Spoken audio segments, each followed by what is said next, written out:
اور جو ان کے افکارات ہیں ان کے بارے میں کشمیر کا جو آج کا نوجوان ہے وہ کیا خیال رکھتا ہے اور ان کے کیا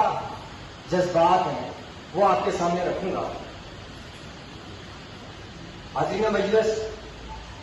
امیر کبیر سید علی حمدانی کے بارے میں فرزند کشمیر ڈاکٹر علامہ محمد اقبال نے فرمایا تھا کہ دست مہمان تبدیل امم، کہ اس کا ہاتھ قوموں کی جو ہے وہ تبدیل بنانے والا ہے، ایک نیشن بلڈر کے طور پہ انہیں جو ہے ٹائٹل دیا۔ آج کا کشمیری نوجوان جب اس بات پہ غور کرتا ہے کہ دنیا کے اندر بڑے بڑے انقلابات آئے، انقلاب چین سے انقلاب فرانس تک اور انقلاب ایران سے لے کے دنیا کی کئی قومیتوں نے اور قوموں نے جو ہے وہ اپنی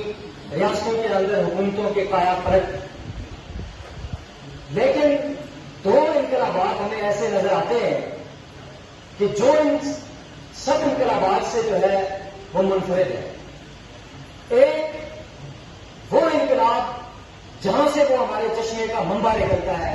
وہ ہے مکہ مکرمہ کی وہ عظیم مقدس سرزمین، جہاں پر نبی اکرم صلی اللہ علیہ وسلم کی قیادت نے اور ان کی جماعت نے ایک ایسا انقلاب برپا کیا جو نہ صرف وہاں پہ سیاسی نظام،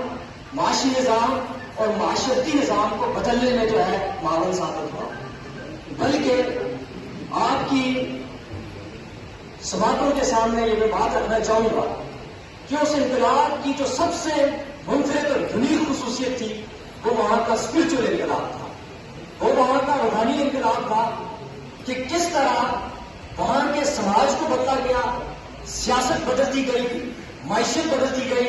سیاست بدلتی گئی، اس کے ساتھ ساتھ دل بھی بدلے گئے، یعنی وہاں پہ روحانی انقلاب برپا کیا گیا